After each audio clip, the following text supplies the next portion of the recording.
mwenye nguvu za kuponya, nipe nguvu na mimi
Hili ni ombi letu, Mfalme Mungu Baba, katika jina la Yesu, kwamba utubariki na sisi kama ulivyowabariki wengine, kama ulivyowagusa wengine, kama ulivyowasaidia wengine.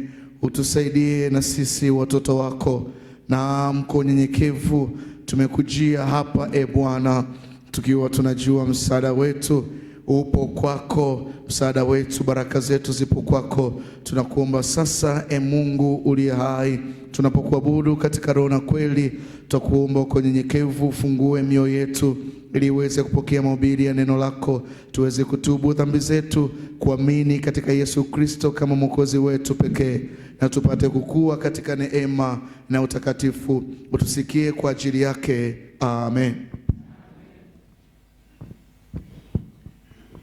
Bwana Mungu wetu yuko hapa, yupo pamoja nasi.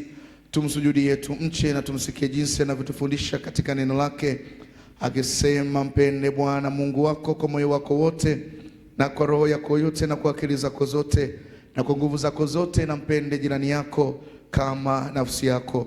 Msaada wetu ni katika jina la Bwana.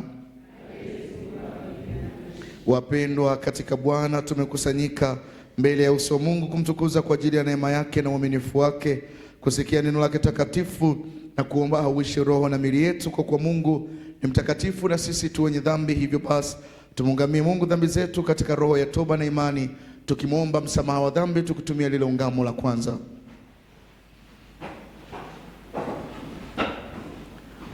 Tukiungama hivi: Mungu Mwenyezi, Baba wa rehema, mimi niliye na dhaifu na kuzaliwa katika hali ya dhambi, na ungama mbele zako dhambi zangu zote nilizozifanya kwa kuwaza, kwa kunena na kwa kutenda. Nimeukasirisha mara kwa mara, nikastahili adhabu yako na hata milele. Lakini nasijutia dhambi zangu na kutubu kweli, na kusii kwa rehema yako ulikuu, unihurumie na kuniokoa mimi niliye maskini na mwenye dhambi. Bwana, unisamehe dhambi zangu zote, unipe nguvu ya Roho Mtakatifu wako, nishike mwenendo mpya. Mungu Mwenyezi na mwenye rehema, kwa neema alimtoa mwana wake wa pekee kufa msalabani kwa ajili ya Kristo. Mungu ametusamehe dhambi zetu zote, katika jina la Mungu Baba, Mwana na Roho Mtakatifu. Amen. Mungu amenihurumia, tendo hili kubwa sana, sikustahili jambo hili, nimelipa sababu letu. Sasa najua haya yote, sasa najua haya yote, nasifu huruma yake, nasifu huruma yake. Zaburi ya siku ya Bwana ya kushuka kwa Roho Mtakatifu 290 kwa 391.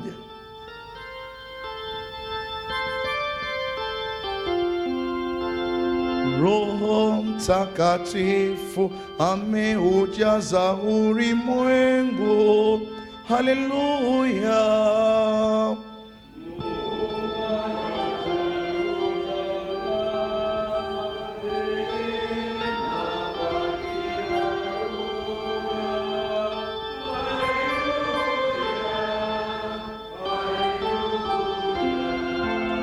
Mwenye haki hufurahi,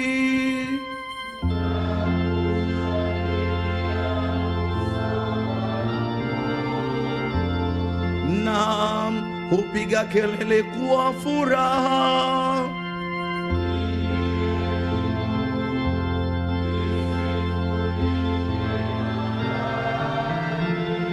Ee Mungu, ulinyesha mvua ya neema,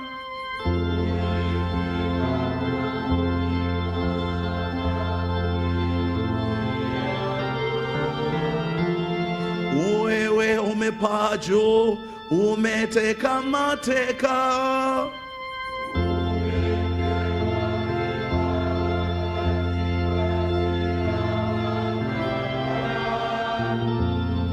Na hata na wakaidi,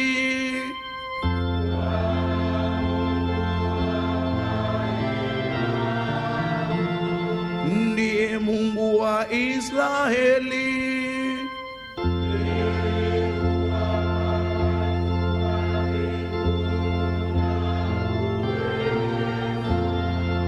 Atukuzwe Baba na Mwana na Roho Mtakatifu.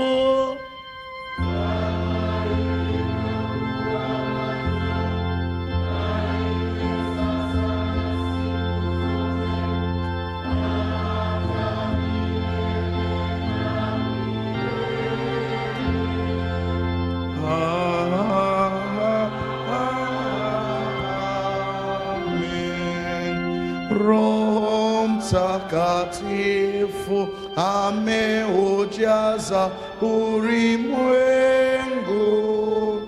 Haleluya. Muumba yote utangaza neema kwa kila roho. Haleluya, haleluya. Tumwombe Bwana katika amani.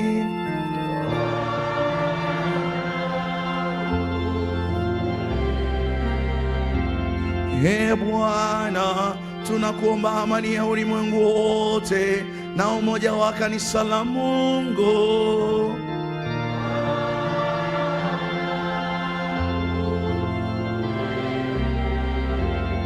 Ee Bwana, tunaombea wote walioingia nyumbani mwako, wanaokuabudu na kukusifu.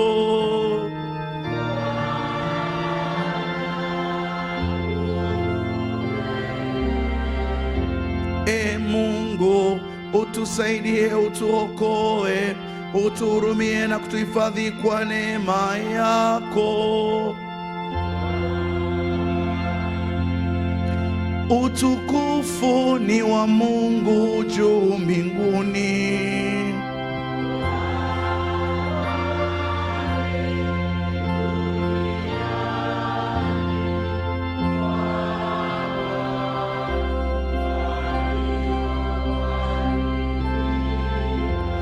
wimbo namba 131, siku ya furaha tulioletewa Roho.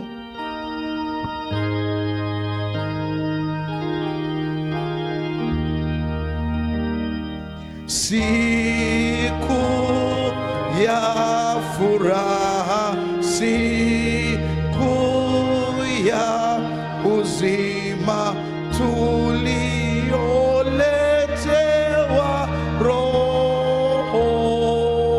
Yesu anatupa Roho Mtakatifu. Furahini wa Kristo. Yesu anatupa Roho Mtakatifu.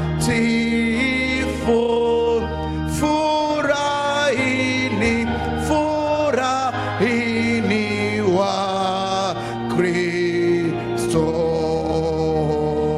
Siku ya furaha, siku ya uzima tulioletewa Roho. Roho wa neema ukatuongoza. Furahini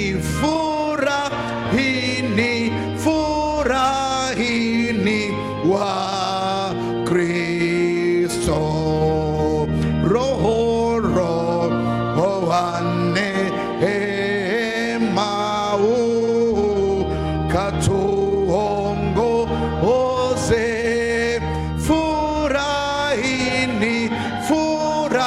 Furahini wa Kristo. Siku ya furaha, siku ya uzima tulioletewa Roho. Uingie kwetu Roho wa neema. Furahini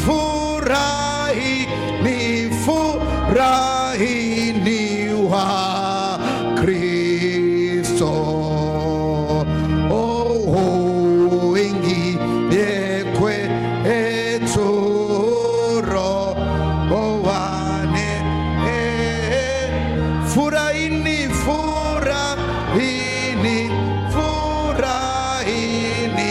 wa Kristo. Furahini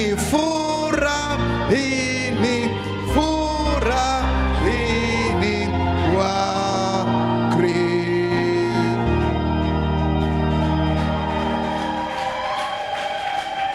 Amen. Bwana akae nanyi.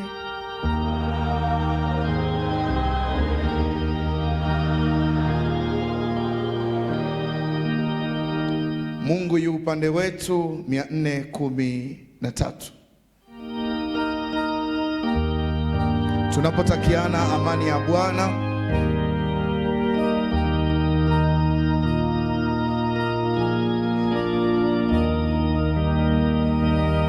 Mungu yu upande wetu,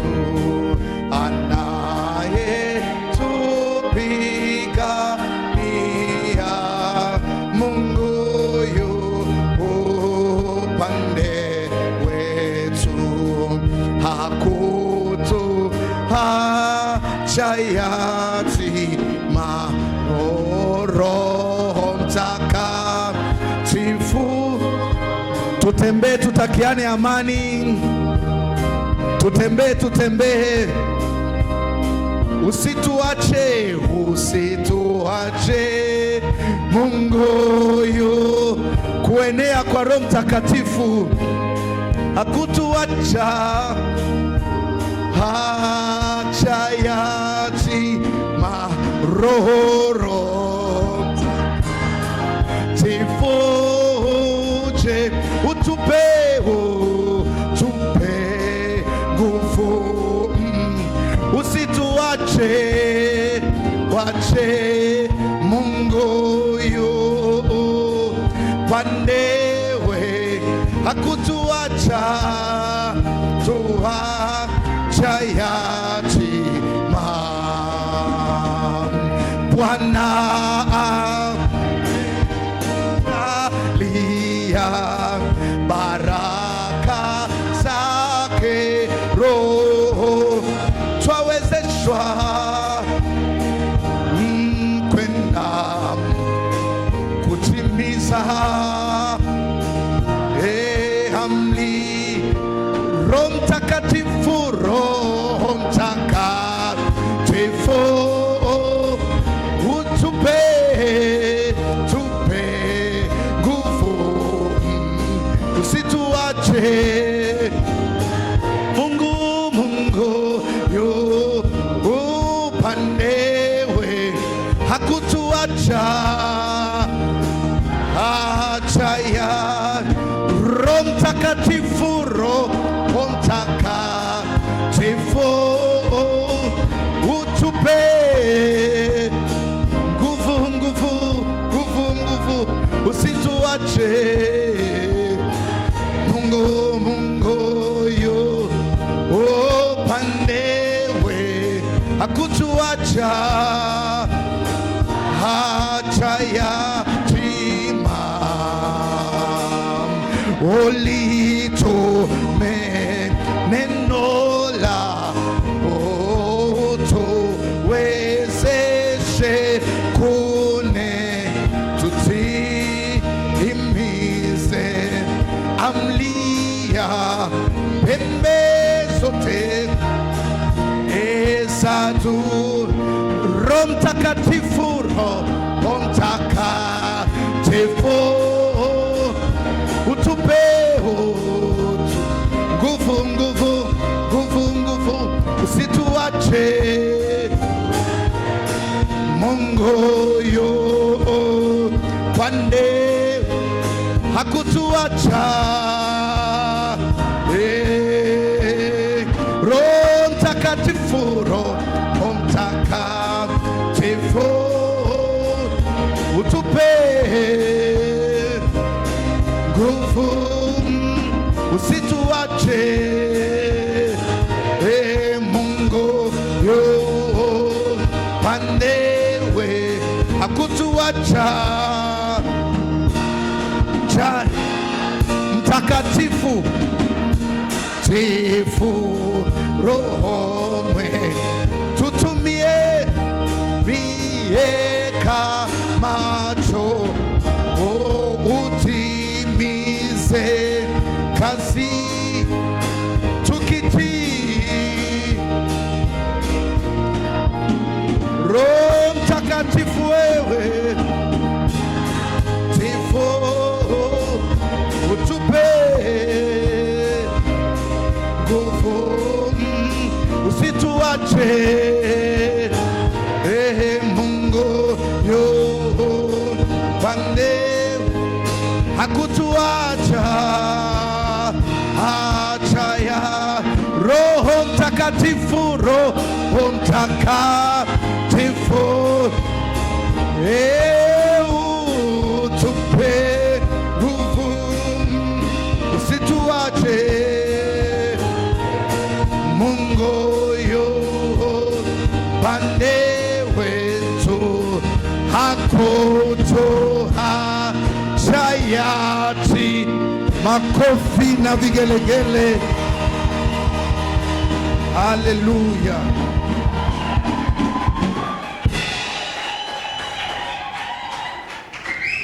Aya ya siku Jumatatu ya Pentekoste inasema, si kwa uwezo wala si kwa nguvu, bali ni kwa Roho yangu, asema Bwana wa majeshi. Tuombe.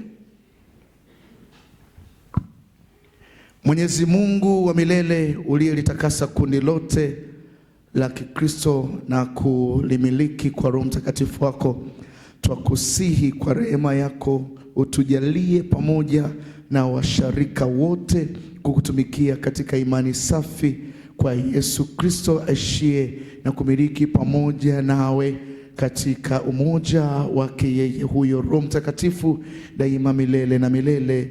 Amen.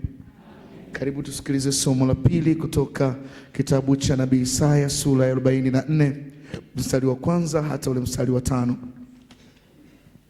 Kitabu cha Nabii Isaya sura 44 mstari wa kwanza hata ule mstari wa 5. Mzee wa kanisa, karibu.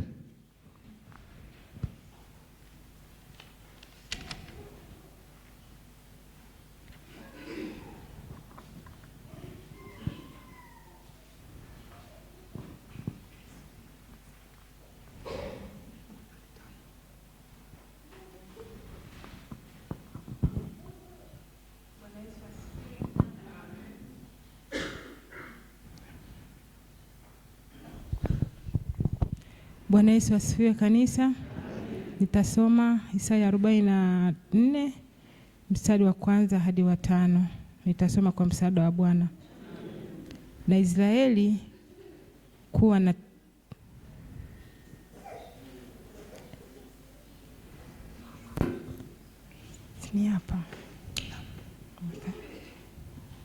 Na Israeli kuwa na tukano, lakini sikia sasa Yakobo mtumishi, kuukumba toka tumboni. Yeye atakaye kusaidia asema hivi, usiogope maana nitamimina maji juu yake aliye na kiu, na vijito vya maji juu ya mahali pakavu. Nitamwaga roho yangu juu ya wazao wako, na baraka yangu juu yao utakaowazaa, nao watatokea katika manyasi kama mielebi karibu na mifereji ya maji. Mmoja atasema mimi ni Bwana, na mwingine ataniita kwa jina la Yakobo, na mwingine ataandika juu ya mkono wake kwa Bwana, na kujiita kwa jina la Israeli. Na hili ndilo neno la Bwana. Neno la Mungu takatifu lililotoka mbinguni, ambalo moto na panga haviwezi kulishinda. Twakushika siku zote maishani na kufani. Twakushika siku zote maishani na kufani. Tukiri kwa pamoja imani yetu ya Kikristo inatuunganisha sisi na Wakristo wote ulimwenguni, imani ya mitume. Na muamini Mungu Baba Mwenyezi, muumba wa mbingu na nchi, na muamini Yesu Kristo mwana wake wa pekee, Bwana wetu, aliyechukuliwa mimba kwa uwezo wa Roho Mtakatifu, akazaliwa na Bikira Mariamu, akateswa zamani za Pontio Pilato, akasulubiwa, akafa, akazikwa, akashuka kuzimu. Siku ya tatu akafuka kutoka kwa wafu, akapaa, ameketi mkono wa kuume wa Mungu Baba Mwenyezi. Kutoka huko atakuja kwa hukumu walio hai na wafu. Na muamini Roho Mtakatifu, kanisa takatifu la Kikristo lililo moja tu, ushirika wa takatifu, ondoleo la dhambi, kufufuliwa kwa mwili na uzima wa milele. Amen. Tuketi. Zile kwaya za kundi la kwanza, karibuni.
watangazia mateka uhuru wao, na hao waliofungwa kufunguliwa kwao.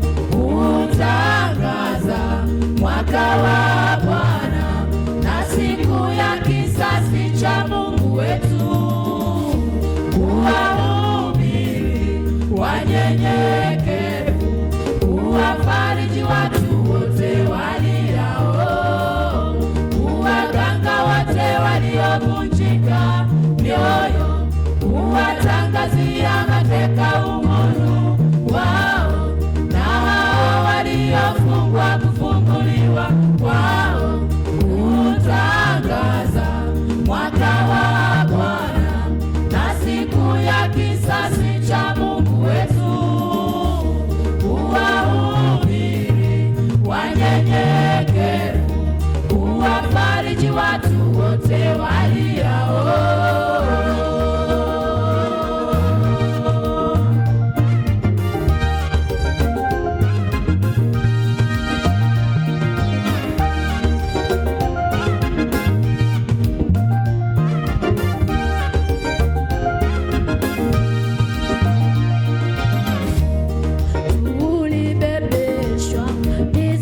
Shetani, tuliumizwa kwa kazi za shetani, tuliumizwa mizigo na shetani, tuliumizwa kwa kazi za shetani.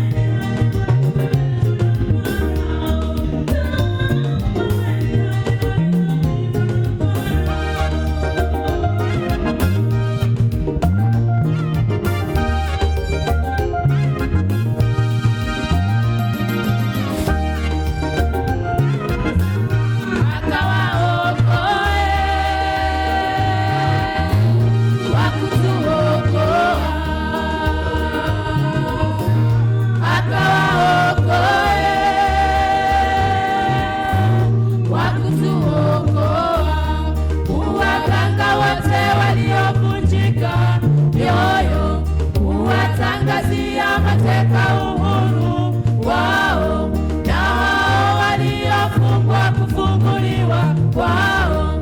Kutangaza mwaka wa Bwana na siku ya kisasi cha Mungu wetu, kuwahubiri wanyenyekevu, kuwafariji watu wote waliao, kuwaganga wote waliovunjika mioyo, kuwatangazia mateka uhuru wao, na hao waliofungwa kufunguliwa kwao.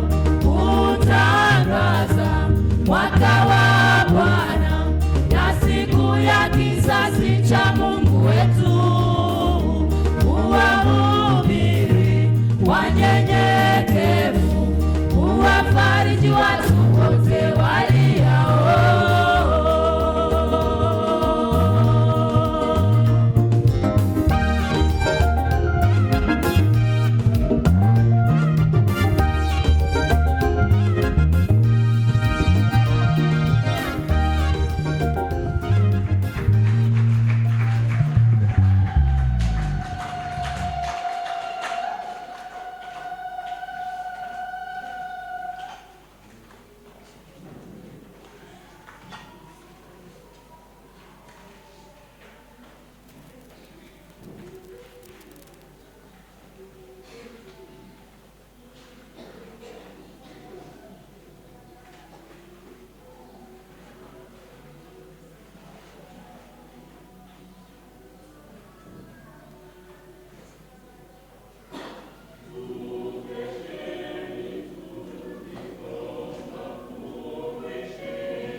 wanaumwagilia moyo.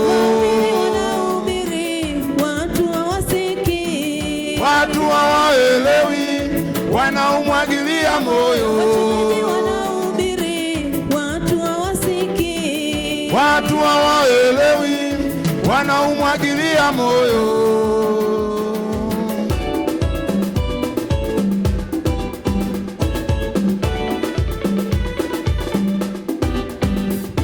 Wahenga walisema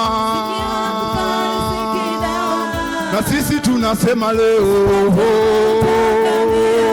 Wahenga walisema na sisi tunasema leo. Ni wengi wataangamia, wataangamia kwa kukosa maarifa. Kwa Yesu kuna maarifa, kuna maarifa ukimzingatia. Ni wengi wataangamia, wataangamia kwa kukosa maarifa. Kwa Yesu kuna maarifa, kuna maarifa ukimzingatia.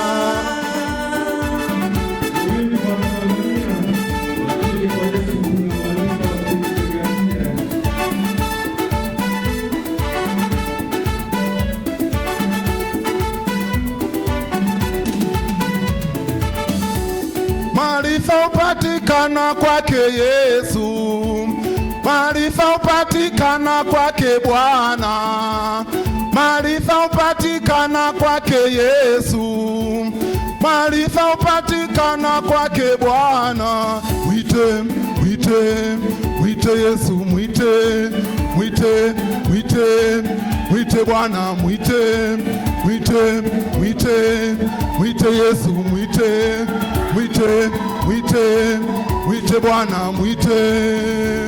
Maarifa upatikana kwake Yesu, maarifa upatikana kwake Bwana, maarifa upatikana kwake Yesu, maarifa upatikana kwake Bwana. Mwite, mwite, mwite Yesu, mwite, mwite, mwite, mwite Bwana, mwite, mwite, mwite, mwite Yesu, mwite, mwite, mwite, mwite Bwana, mwite.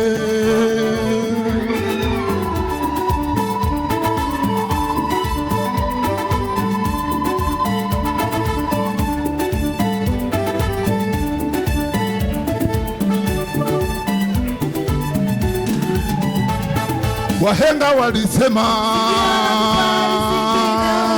na sisi tunasema leo.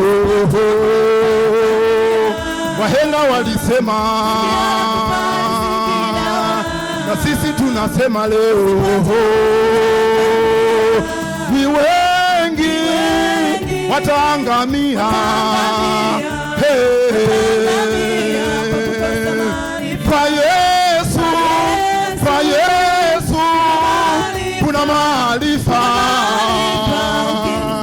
Ni wengi, ni wengi wataangamia hao. Kwa Yesu, kwa Yesu kuna maarifa.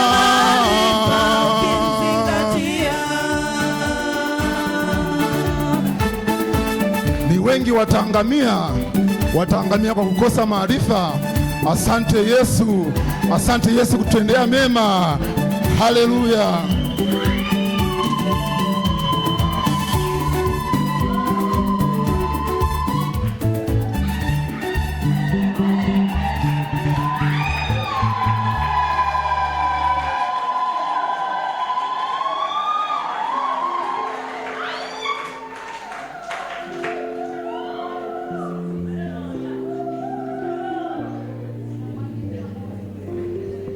Bwana Yesu asifiwe. Karibuni praise team, tunapojiandaa kwenda kusikiliza ujumbe wa neno la Mungu leo.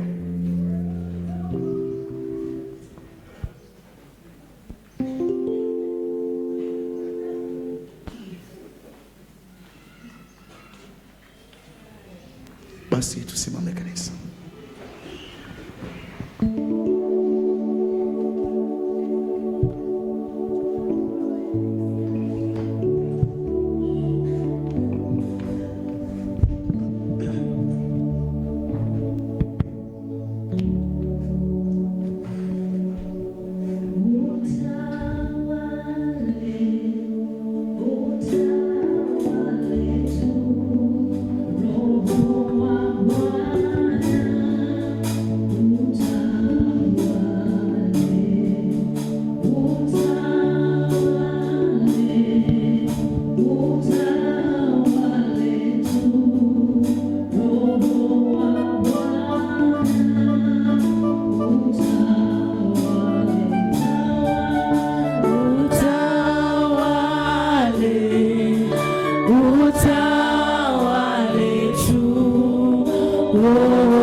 usiyelala, usiyesinzia, mchungaji mwema, usiyetuacha, usiyetutupa, tawala na mkusanyiko huu kwa utukufu wako.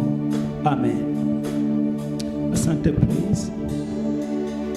Matendo ya Mitume mlango wa 10, Matendo ya Mitume mlango wa 10 mstari ule wa 34 mpaka 43. Matendo ya Mitume 10, Matendo ya Mitume 10 34 mpaka 43. Neno la Mungu linasema, Petro akafumbua kinywa chake akasema, hakika natambua ya kuwa Mungu hana upendeleo, bali katika kila taifa mtu amchaye na kutenda haki hukubaliwa na yeye. Neno lile alilowapelekea wana wa Israeli akihubiri habari njema ya amani kwa Yesu Kristo ndiye Bwana wa wote, jambo lile ninyi mmelijua, lililoenea katika Uyahudi wote likianzia Galilaya baada ya ubatizo aliohubiri Yohana. Habari za Yesu wa Nazareti, jinsi Mungu alivyomtia mafuta kwa Roho Mtakatifu na nguvu, naye akazunguka huko na huko akitenda kazi njema na kuponya wote walioonewa na Ibilisi, kwa maana Mungu alikuwa pamoja naye. Nasi tu mashahidi wa mambo yote aliyoyatenda katika nchi ya Wayahudi na katika Yerusalemu, ambaye walimuua wakamtundika mtini. Huyo Mungu alimfufua siku ya tatu, akamjalia kudhihirika, si kwa watu wote, bali kwa mashahidi waliokuwa wamekwisha kuchaguliwa na Mungu, ndio sisi tuliokula na kunywa pamoja naye baada ya kufufuka kwake kutoka kwa wafu. Akatuagiza tuwahubiri watu na kushuhudia ya kuwa huyu ndiye aliyeamriwa na Mungu awe mhukumu wa walio hai na wafu. Huyo manabii wote humshuhudia ya kwamba kwa jina lake kila amwaminie atapata ondoleo la dhambi. Amen. Tuketi. Bwana Yesu asifiwe. Bwana Yesu asifiwe. Amen. Leo ni siku ya pili ya kukumbuka kuenea kwa Roho Mtakatifu, ya kumbukizi ya kuenea kwa Roho Mtakatifu. Neno linalotuongoza ni kutoka Matendo ya Mitume mlango wa 10 mstari wa 34 mpaka 43. Wapendwa, katika jamii yetu tumeweka taratibu nyingi tu, na lengo la taratibu hizo si baya, ni zuri kabisa, ni zuri, ili kuwepo na utaratibu unaoleta ustaarabu, si ndio wapendwa? Ndio maana hata kwenye nyumba ya mtu mwingine amesema, mimi wanaoingia kwenye milango ya kwangu mwisho saa 10 wawe ndani. Sio tangazo baya. Ukisha kuona unapenda kurudi saa 1 unajiongeza.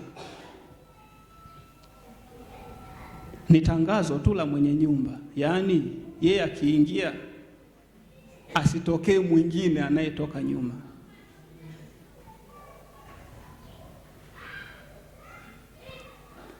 Bwana Yesu asifiwe. Mwingine ameanza kushtuka. Siwarudishi nyumbani, tukumbuke nyumbani. Ninazungumza tu utaratibu tuliouweka wenyewe nyumbani.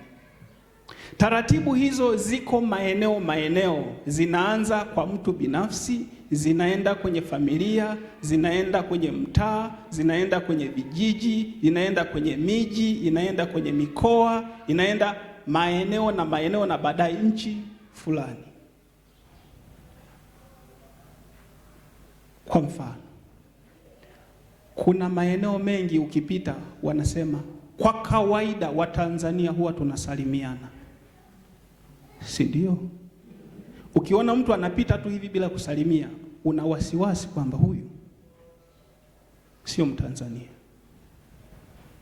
au haelewi utaratibu wa Watanzania, au wanaoishi naye hawakumwambia kwamba utaratibu hapa kusalimia sio unajisikia. Yaani hata kama umekwazika, kusalimia haihusiani na makwazo yako. Lazima, unapenda haupendi, lazima kusalimia. Si ndio wapendwa? Taratibu hizo ni nzuri sana kwa sababu zinatusaidia kuwa watu. Vinginevyo tungeishi kama wanyama. Ni muhimu sana taratibu hizo ziwepo. Taratibu hizo ndizo zinazotofautisha jamii moja na nyingine, mkoa mmoja na mwingine, nchi moja na nyingine. Ni nzuri kabisa. Lakini ziko taratibu zinazovuka hapo. Bwana Yesu asifiwe. Amen. Ziko taratibu zinazovuka hapo.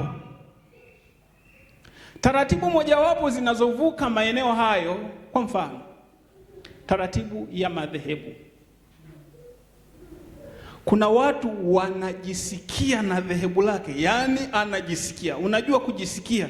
Yani anajisikia mpaka watu wanaelewa kwamba huyu mwenzetu dhehebu limemkaa kweli, yani kweli.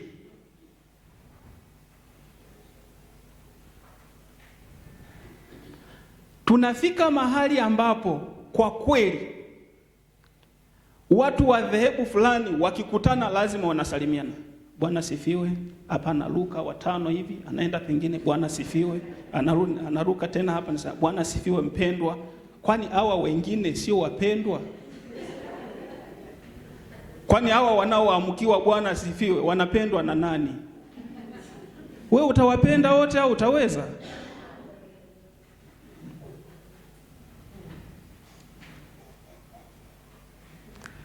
Lakini ziko taratibu nyingine si tu za madhehebu, zipo nyingine ni za kiuamsho fulani hivi. Anyway, tuache huko. Naona watu wameshaanza kuzama huko. Umeshaanza kuweka watu kwenye kikapu. Sijasema tukusanye watu seme na yule na yule na yule. Usinyoshe mkono mtu. Sijataja jina la mtu. Wapendwa, vipimo hivyo vipo. Duniani hapa pana vipimo vingi na tumewekeana vipimo vingi. Wakati mwingine hata humu kanisani. Nitaka kuacha maiki, nikakumbuka kumbe kuna watu wanatusikiliza wako kwingine. Yaani hata ndani ya kanisa hili moja, usharika huu moja, kwa mazingira ambayo watu wamejiwekea, kuna familia hata kutoka mzee wa kanisa ni kazi. Likipitishwa jina lake wanauliza, nani aliwahi kuwa mzee wa kanisa kwenye ukoo huu? Nani? Tutapata wazee wa kanisa kwenye nyumba ile?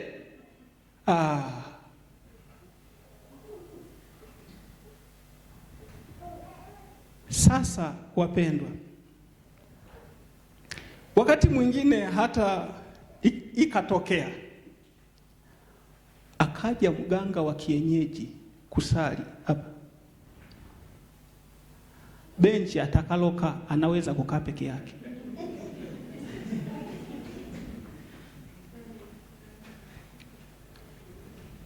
Na atakaa kwa tabu, maana atatokwa na jasho hapo, kwa sababu watu wataanza kumpisha mmoja. Siti imevamiwa. Kwa sababu gani? Hizi siti tumeweka za wapendwa.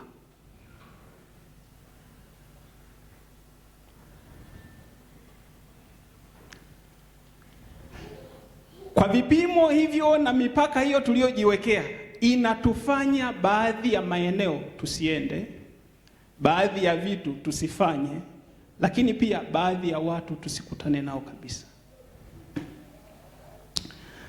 Sasa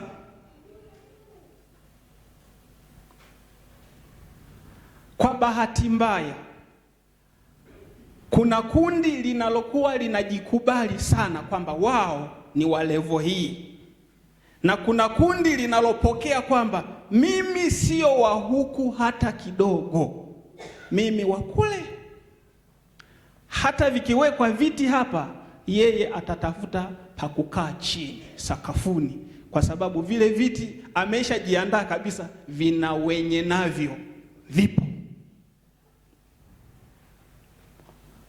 Zipo taratibu hizo maeneo mengi, huwezi kuzisikia kwa sauti, ila utaziona kwenye matendo, yaani kwenye matumizi yake utaziona tu kwamba kumbe hapa huwa natakiwa kukaa fulani na fulani.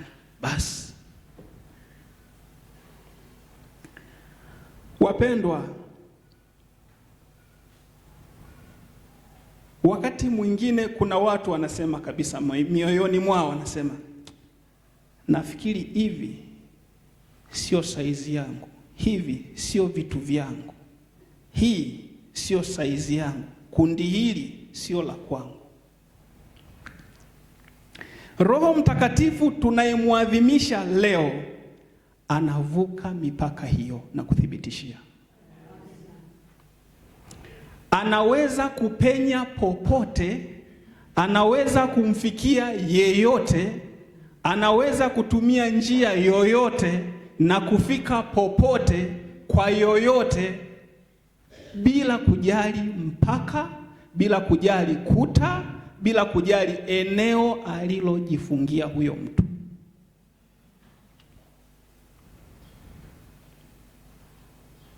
Kutoka Agano la Kale, Roho Mtakatifu alifanya kazi na watu wachache, lakini mazingira ambayo aliwafikia yalikuwa ni mazingira yale ambayo si rahisi kuyaelezea, kwa sababu hata yeye hakuwa na maandalizi. Kwa mfano, Ibrahimu anawaona wageni wanatembea barabarani. Jamani, si wote watu tunaona wageni? Si wengi tu.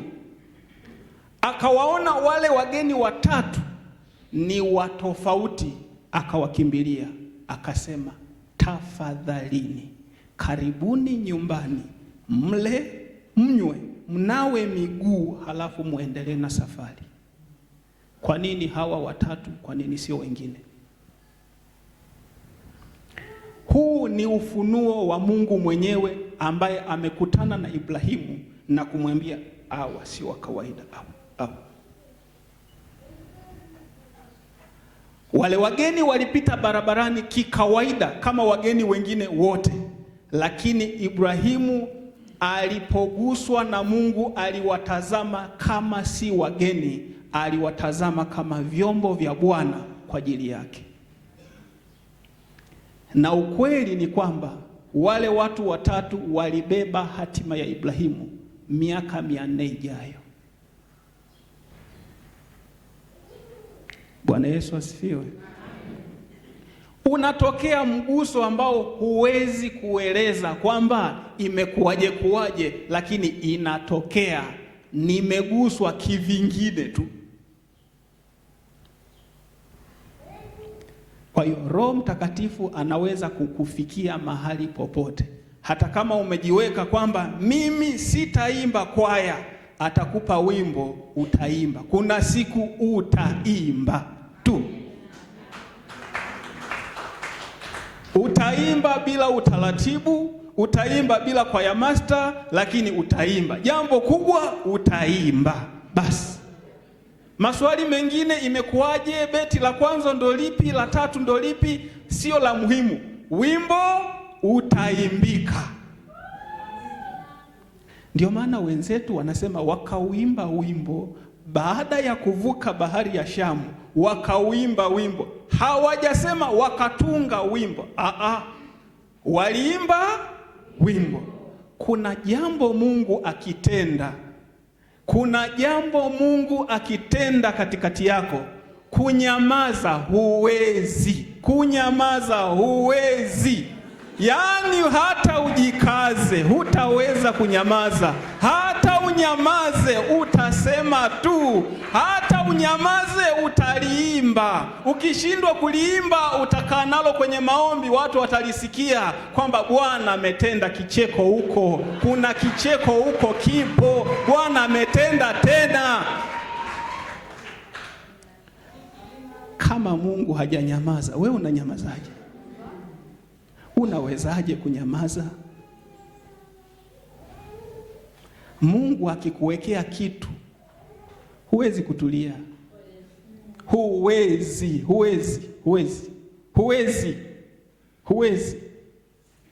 Huwezi.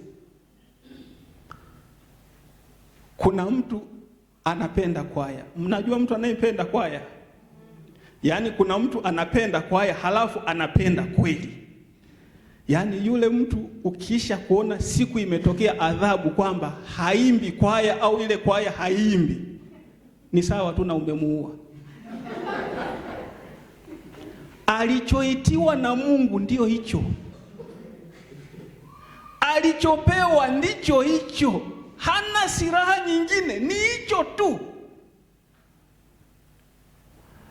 Ikitokea wanasema hii ina madudu, hii isimame wiki 3.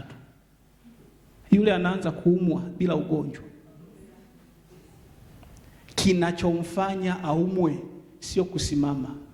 Kuna vitu huku ndani asipoimba havikai sawa. Anahitaji aimbe. Hata kama watakutanika saa 2 atafika. Haulizi nauli, usiulize anatoka wapi, atalala wapi. Atakuja kuimba na kesho utamuona na kesho kutwa na wiki lijalo. Ukikuta hayupo, jua anaumwa au ana tatizo.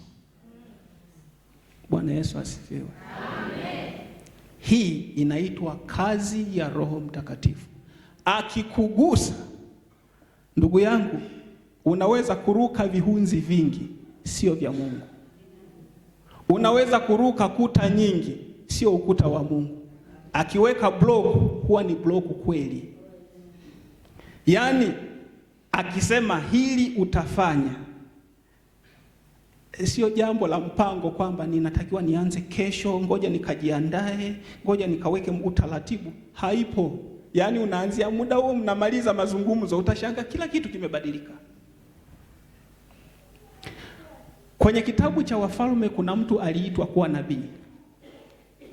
Alipokuwa ameitwa kuwa nabii, saa ile anamaliza mazungumzo na Mungu, alikuwa analima na ng'ombe. Akarudi nyumbani, akachinja wale ng'ombe na yale majoki yale, sisi mnaita majoki, manini? Hayo. Akawasha moto, habari kwisha, ng'ombe kwisha, akaenda. Mambo ya Mungu ni magumu kuyaeleza.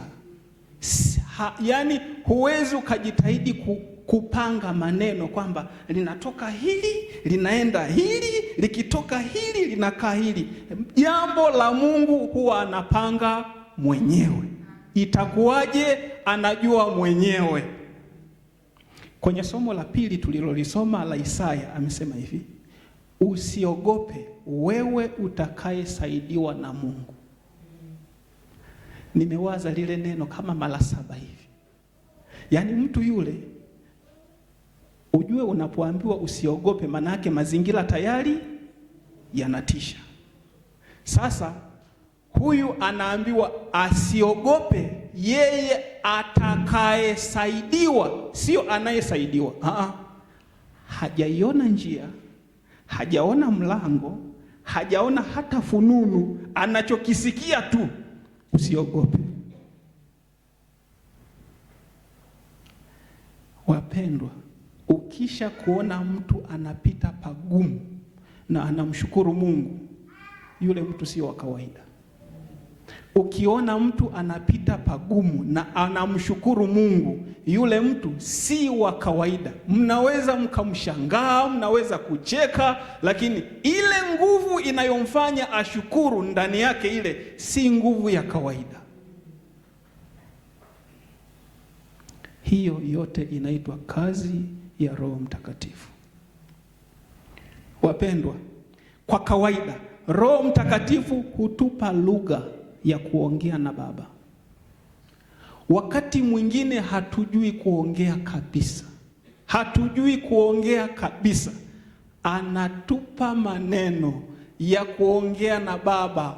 Anasema yeye hutusaidia udhaifu wetu, kwa sababu hata kuongea kwenyewe hatujui. Kuna watu hapa hata tukitazama naye unajua kabisa huyu hata akikaa kujieleza hapa hawezi, lakini akisimama hapa aimbe ana ujasiri sio wa kawaida. Akisimama aombe ana ujasiri sio wa kawaida. Akisimama mimbarani kuhubiri anasema maneno mengi ajabu. Akishuka hapo hana hata maneno 3 4 tu.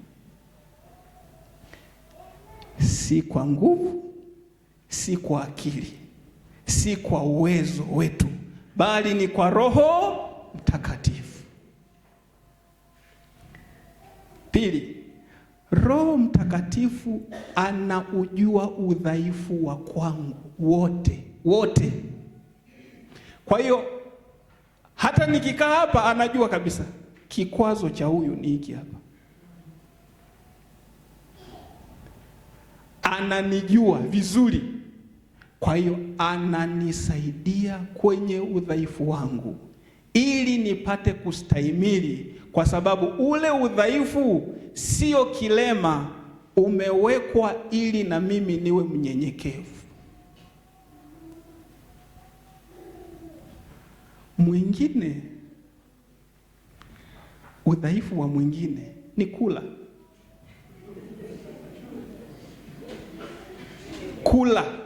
kabisa, yani kula.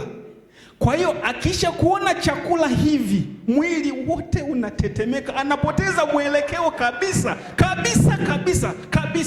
Yani akiona hivi akili na hama kabisa chakula.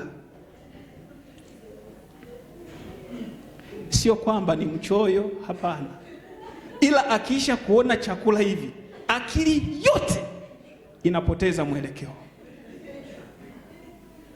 Chakula. Sasa Bwana ndio mmetangaziana kwamba tunafunga 3 kavu. Halafu mwenzenu ameshaona hapo nani zinapita hapo. Ashavuruga. Mwingine akiona nguo ya mtu mpya hivi anateseka.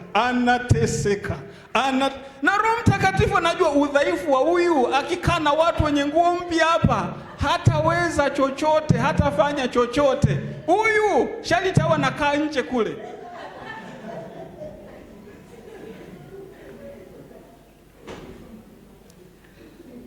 Hutusaidia udhaifu wetu. 3, Roho Mtakatifu ni pumzi ya Mungu ya kutuhuisha kwa upya. Roho Mtakatifu ni pumzi ya Mungu. Neno la Mungu ni neno lenye pumzi, tena pumzi hai ya Mungu. Likisha kuingia ndani linagonga pa, na kila kitu kinabadilika. Huu ndio utofauti kati ya maneno ya kwangu na neno la Mungu. Neno la Mungu likiisha kufika mahali lazima vitu vitabadilika.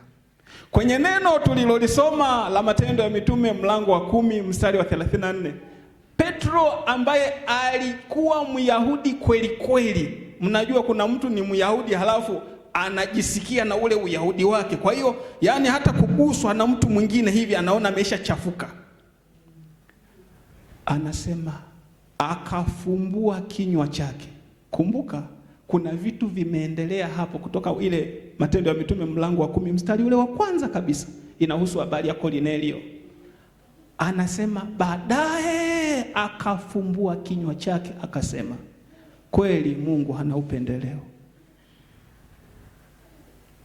Kwani kimemkuta nini? Yaani tumekaa kimya kama masaa mawili ile, alafu unaona mchungaji anakuja hapa anasema kweli Mungu hana upendeleo. Hata huyu.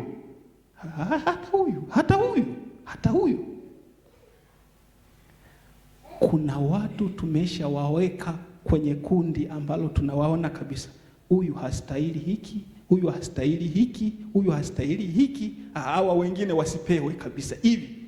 ni vya sisi wateule tuliowekewa na Bwana. Sisi tuliandaliwa toka kuzaliwa. Ndugu, yuko Mungu. Yuko Mungu. Anachaguaga na hao. Akiweka kidole chake, hakuna wa kusema hapana.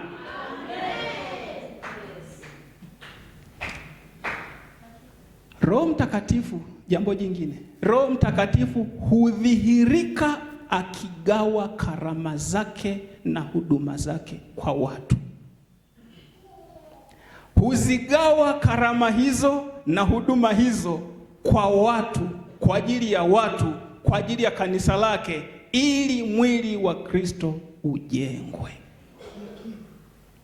Kwa hiyo huyu anaona, huyu anasikia, huyu anaimba, huyu ana neno la maarifa, huyu ana ukarimu, huyu ana moyo wa kutoa, huyu ana moyo huu. Kila mtu kwa ajili ya mwingine, sio wewe. Bwana Yesu asifiwe. Na mimi nimepewa hii ya kufundisha, sio kwa ajili yangu. Kwa sababu nikikaa kwangu hapa nikageukia huku nikasema nafundisha, unafundisha nini? Nani? Ili iwe nini? Lini? Tumepewa kwa ajili ya watu. Kawaida ya watu wana maudhi mengi. Yaani unaweza kupewa kumhudumia aliyekukera.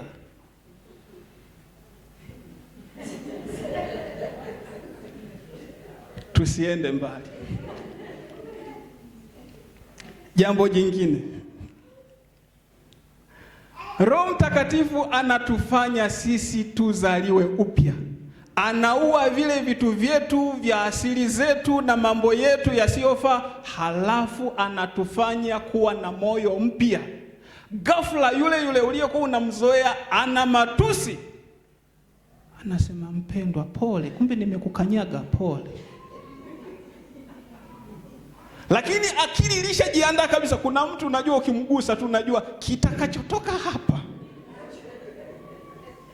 kitakachofyatuka hapa sio cha kawaida. Ghafla anasema oh, pole. Ni kazi ya Mungu. Usimkatie mtu tamaa.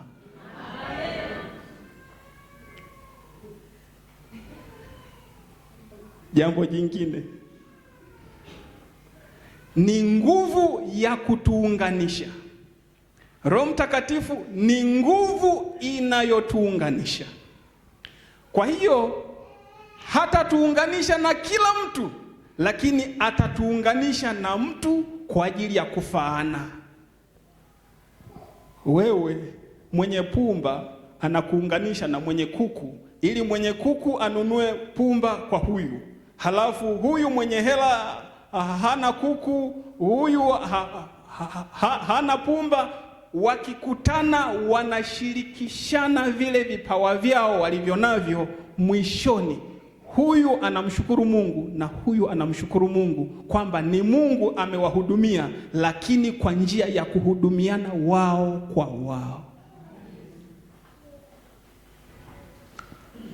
Waswahili wanasema hutupa connection.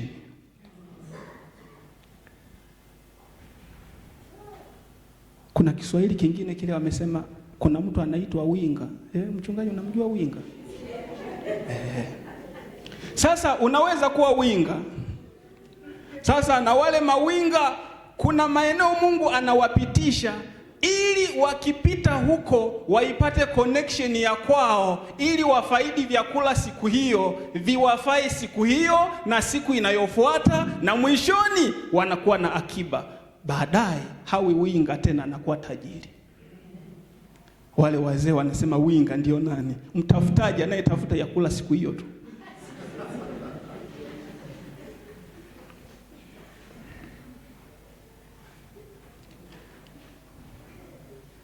Tuishi hapo, mnaonaje?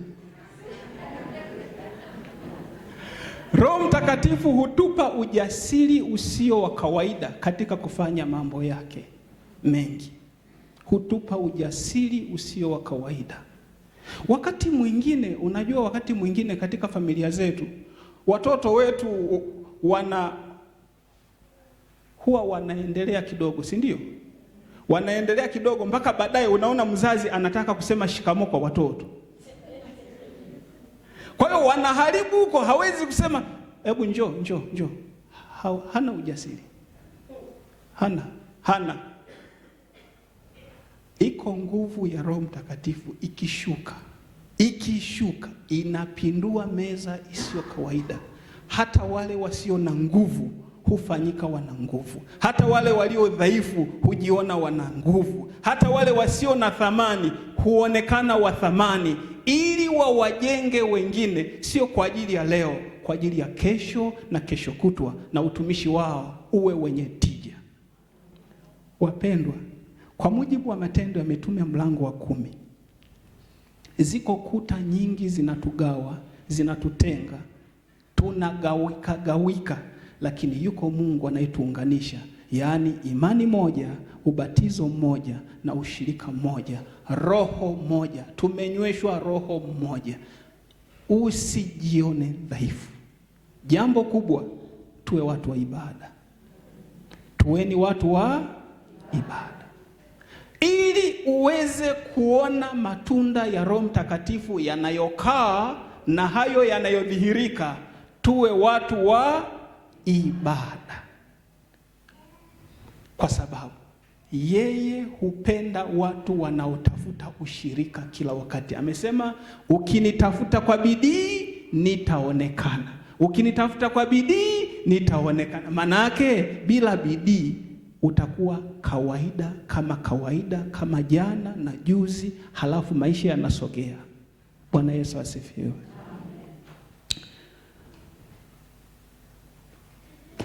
Tusimame.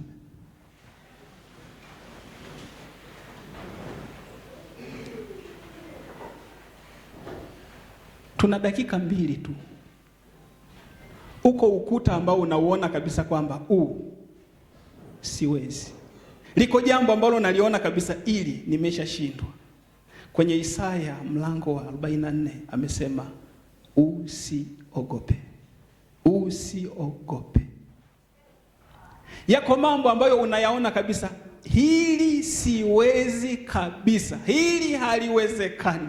Wakati mwingine unaenda hata kwa daktari, halafu anakuambia ugonjwa hata nani alikufa na nani yule alikufa. Wakati mwingine sijui madaktari wanakuaje, sijui anakuambia nani hii inaua sana, hii homa hii inaua sana, hii inaua sana. Sasa ndo mgonjwa yuko pale foleni, akisikia maneno haya na yeye anaanza kujiandaa kufa. Hata hajasikia ugonjwa wake anaumwa nini, anajiandaa tayari kufa. Nasema tayari, unaona, nilijua tu.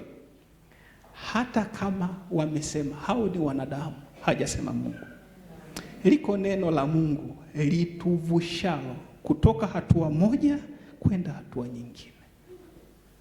Ukiwa kwenye hali ya kimya hiyo, kaa na Mungu kipekee, wala usikae kwa kubanwa. Kaa na Mungu kipekee, zungumza na Mungu kimya. Wala hatuna haja ya kusikika, kwa sababu Mungu asikilizi maneno yetu mengi. Anatazama hitaji letu lilivyo. Yeye hulituma neno, na hilo neno hutuokoa katika mashambulizi. Twende mbele za Mungu.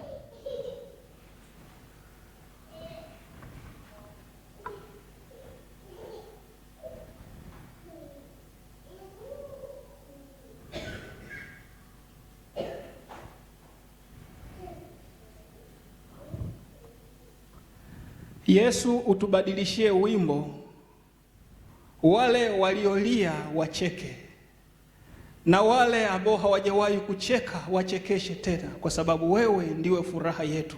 Na umesema katika Zekaria, furaha yako ndiyo nguvu yetu. Bwana, fanyika nguvu na heshima, tuheshimishe tena, uheshimishe usharika wetu na kanisa lako na nchi yetu. Amen.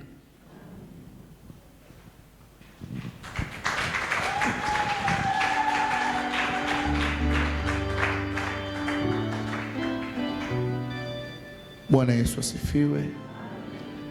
Tunamshukuru Mungu kwa neno lake na mazito matatu. Tatu Mtakatifu, ubarikiwe na Bwana Yesu. Tumshirikishe Roho na tumpe nafasi hiyo kubwa, ili awe mwamuzi wa kila kitu chetu. Wakati wa kumtolea Mungu sadaka, tuna sadaka moja tu. Tumshukuru Mungu kwa ajili ya zawadi ya huyo Roho Mtakatifu. Tolee Mungu sadaka ya kuonyesha itikio la hiyo zawadi ya Roho Mtakatifu. Tutatumia bahasha, na kwa wale ambao hawana bahasha, basi tutamtolea Mungu sadaka kwa vile ambavyo umejaliwa kuja leo. Kwa hiyo zitakuwa zikiendelea kumtumikia Mungu kwa kupokezana. Karibuni.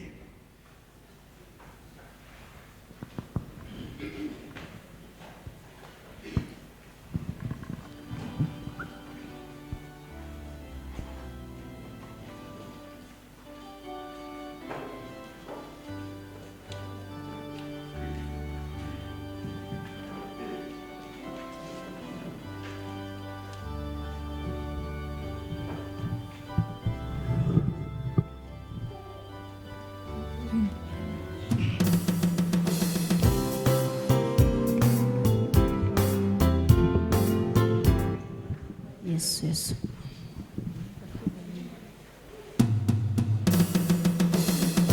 Jina la Baba na la Mwana na Roho Mtakatifu, uwasaidie watu hawa wapone, wakujue. Wanaangamia kwa kukosa maarifa yale ya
damu Yesu wanangu, wewe uzima wangu,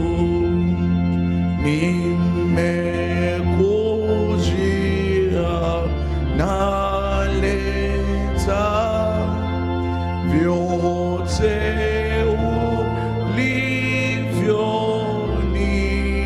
ulivyonipa, ni moyo na mwili wangu, hata na mawazo yangu ndiyo heshima ya Mungu mwenye neema na rehema. Umemtoa mwanao pekee Yesu Kristo afe kwa ajili ya dhambi zetu ili tupate kuhesabiwa haki na kuwa washiriki wa Roho Mtakatifu. Tunakuomba uepokee matoleo haya tukuletea sasa, na miili na roho zetu viwe dhabihu iliyo hai ya kukupendeza na takatifu machoni pako, kwa Yesu Kristo mwana wako na Bwana wetu. Amen. Nimrudishie Bwana nini?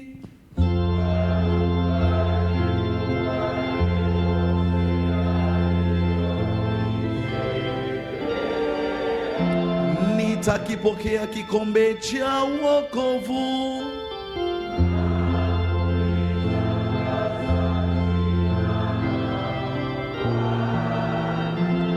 Ee Bwana, hakika mimi ni mtumishi wako.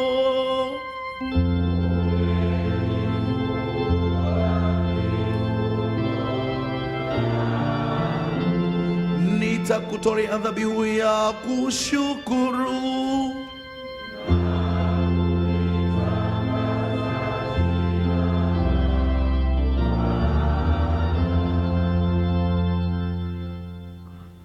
Tuombe.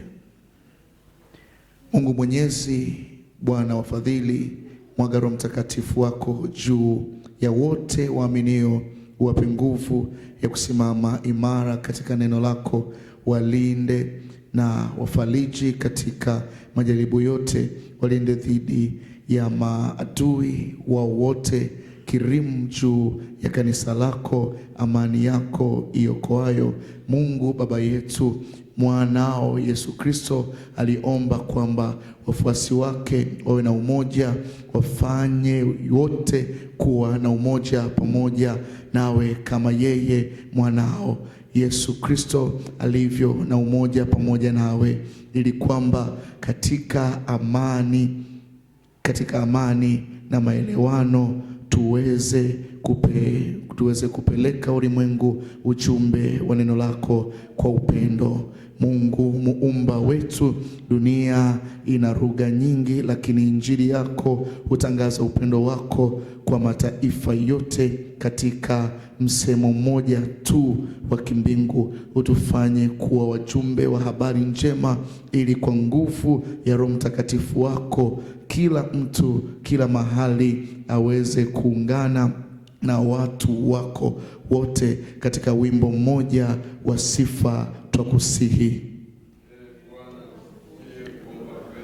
Mungu Mwenyezi, amani na mawazo yote ya kweli kutoka kwako. Amsha katika mioyo ya watoto wako roho wa kupenda amani, na viongozi wa mataifa waongoze kwa hekima itokayo kwako, ili ufalme wako uweze kusonga mbele katika amani. Dunia ijazwe maarifa na upendo wako. Mungu Mwenyezi na mwenye huruma, ndiwe peke yako uliye chanzo cha afya na uponyaji. Wewe pekee waweza kuleta utulivu na amani. Utujalie sisi watoto wako kutambua uwepo wako na kuwa na imani imara katika wewe, katika maumivu yetu, uchovu wetu na wasiwasi wetu. Tuzingirwe na utunzaji wako, tulindwe na uweza wako na upendo, na tubaki katika kufuata wewe siku zote za maisha yetu.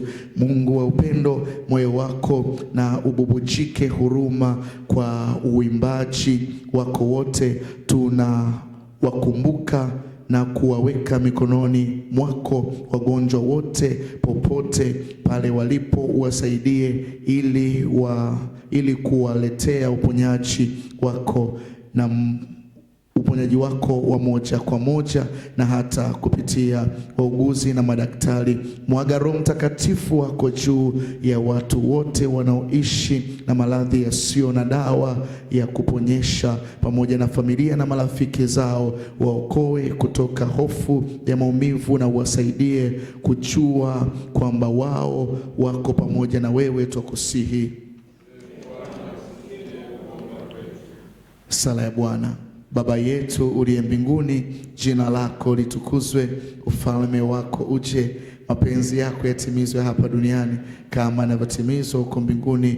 Tupe leo riziki yetu, utusamehe makosa yetu kama nasi tunavyosamehe waliotukosea, usitutie majaribuni, lakini utuokoe na yule mwovu, kwa kuwa ufalme ni wako na nguvu na utukufu na hata milele.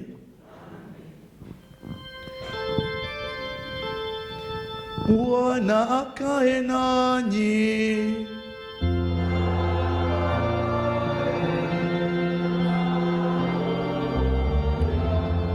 Tumhimidi Bwana.